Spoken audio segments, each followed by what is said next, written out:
Let's talk about missions. Let's walk you through what God is doing in our ministry.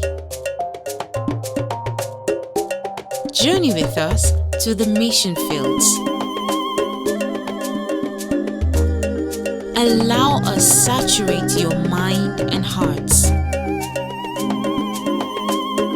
Get up and close with our close to 2,000 missionaries serving in over 1,600 mission fields in 19 countries across the world. Let us share with you the challenges we face and the victories we've made through the power of God. Let us take you inside EMS. Hello and welcome to Inside EMS, your window into the world of missions and evangelism. I am your host, Second Samchi Kesher, and today we have a special feature on Pastor Joseph Stephen, who is a dedicated missionary serving in a small community under the Lokoja DCC of Kogi State, Nigeria. But before that, let's go on a quick break. We'll be right back. Imagine a community where clean water is a luxury. Children walk miles to fetch water that isn't even safe to drink. EMS of Aqua changes their story. We drill wells and boreholes and distribute water filters, turning the dreams of safe, clean drinking water into a reality. Join us in writing the next chapter.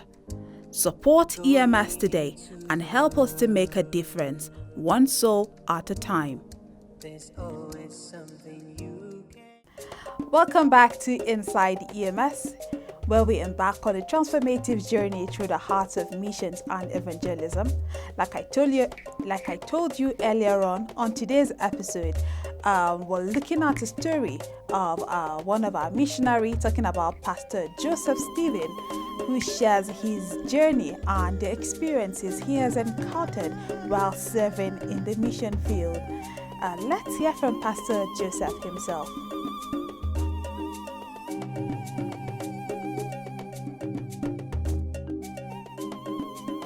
I by name Pastor Joseph Stephen. I'm a missionary pastor residing in Igneja, Basa local government, Kogi State. As you can see with me, this is my wife. We are here together, Mrs. Toby Joseph. We are here together in the mission field. I have 4 children, but due to the nature of the community, during school time, they used to go to village nearby to school because the nature of the village, there is no school functioning in that community. When I came and I met these people, they are Muslim dominated. This community were Muslim dominated. There is a Muslim that dominated the community. I found only few Christians. It's only one house that I saw as a Christian when I came here. I came here when we started the service, though there is church here long time ago that was built, but pastor never stayed here before. There is no pastor that ever stayed here due to the nature of the village. They don't need the pastor. They don't need the pastor at all.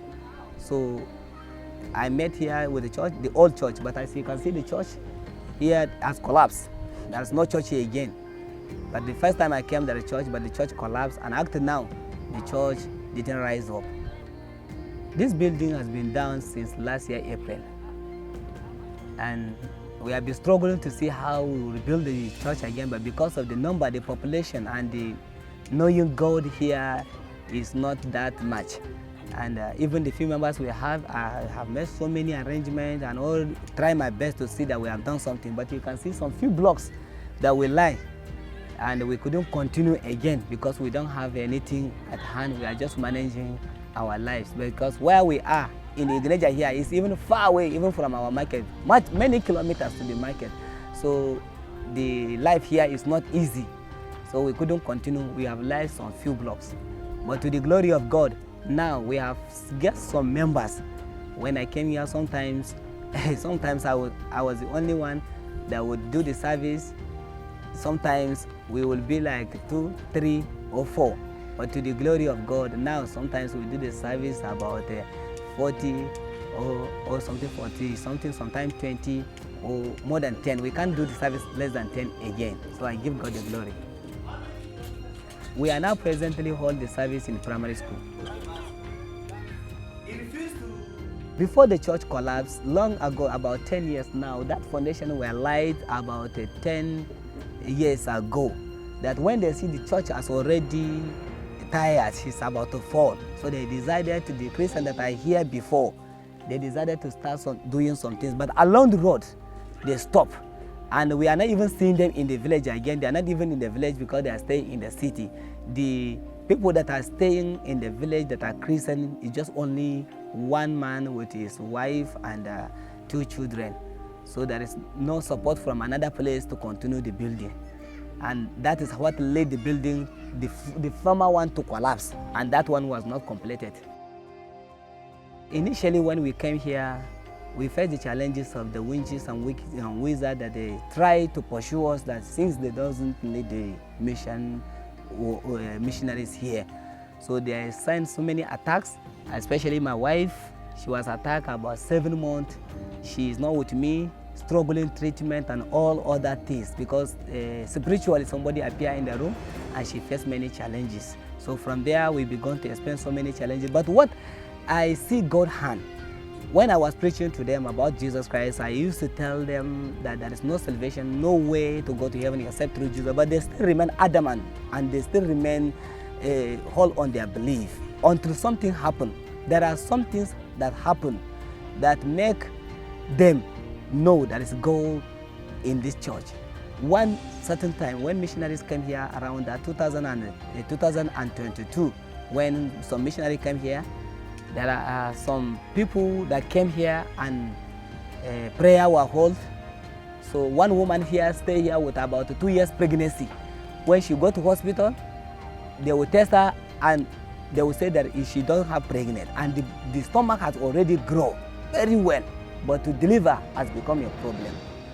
So for that time, the husband has become a terrible and fearful somebody in the community. So before the missionaries come for that outreach, I encounter some challenges that they bring out their juju, that nobody will see the juju. We have to hide inside and nobody will see them. But to me, I reject that. So I saw the juju.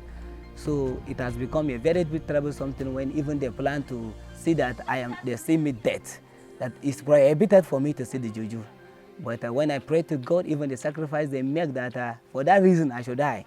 So even the black goat they slaughter to see that I am not alive again, God has fight the battle for me. So even the person claimed to be juju. When the incident happened, when his wife that stayed with 2 years pregnancy, after the incident happened, he glorified God. Because immediately the missionary go on Sunday, that same Sunday the woman delivered.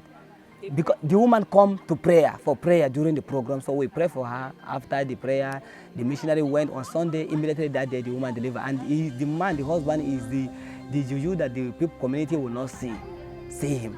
So as long as he know that I saw him, when I go to greet him there, he was saluting me and said that Jesus is powerful. So from there, people began to believe, and many people, and another person here that were tied 40 years, that any papalao or anybody attempt to treat him, the person will die. So they will go to kill him, they will kill the person that will go to treat. But to the glory of God, he came here, we pray for him, even with some drugs that I applied for him, but I didn't believe in that drugs. I believe that Jesus Christ is the one that healed him. So he received his healing from there. So people began to murmur about it and began to say something about that. This Jesus is very powerful. So that's what makes them not afraid of me again. They are coming for prayers. That is how we snatch some people from them and they are coming to church. The Millennium Development Goals, I've supported them with the hospital and some equipment inside. Before I came, it was about a few years before I came, and they have no medical personnel. That one woman ever stay here, but they bewitch the woman so much. Nobody can able to stay here. They don't have strangers. So for that reason, the woman run away. Till today, the woman still sick because they treated her badly. So when I came here, I found the hospital with some equipment, but there's no single drugs inside. So due to the nature of our work, I couldn't get any money to buy drugs and continue the treatment. That is why the hospital is empty. There is nothing there, though there is bed, there is equipment for tests, but there is no drugs to give them. At times I will carry Okada to market, and from the place I'm residing, now as I'm talking to you, the transportation from here to the market, for our market now, is 2,500. So somebody will come with malaria that 2,000 will treat him, or 1,500 will treat him, and you don't have drugs until you spend such amount of money before you get the drugs of 1,000. So it has become a very critical condition. That some of them, there are some small children that die along the road to see hospital because of the lack of the drugs that is here. So on the process of going to hospital, some of them give up on the road. So I even have a plan, but because of the lack of money, that is why I couldn't get it and buy any drugs to renew the hospital again. That is the problem. You see, that is the problem. You see the hospital empty. I thank God for everything you do for our life. As we come here, truly will not get an easy. But now I thank God. Even that time when we came for here, I said, me I no go fit there for here. But I thank God now, as we dey here now, I even thought say I no want to come up for here. So I thank God for everything, what God do for our life. I really thank God, because that time when we came here, nobody dey attend the church. Now only one house that is coming for church. But now we thank God as people filling the church, and the time when we come, truly, these challenges not be small thing. So as now, everything they move good. So I thank God for that one, and I thank God we are doing everything together with them. So I want to thank God. Thank you. You have heard it from Pastor Joseph himself. His journey is truly inspiring, and his dedication and the impact of the work that he is doing in that community is so evident. Well, this is where we have to stop on today's episode. Thank you for joining us on this episode of Inside EMS. Next time we'll return with Pastor Joseph's story on our next episode. But let me say this: Pastor Joseph's story reminds us of the numerous and the evident impacts that the mission work have on communities around us. Now, stay tuned for more inspiring stories next week when we come back on Inside EMS. We'll still be bringing you stories on Pastor Joseph and the testimonies that happened during our Southwest Valley of Saturation campaign. Don't forget that you too can be a part of what God is doing in the hearts of missions and evangelism. You can send all generous donations and contributions to the EMS account number on your screen. My name is Second Samchi, saying bye for now. Continue to spread the love.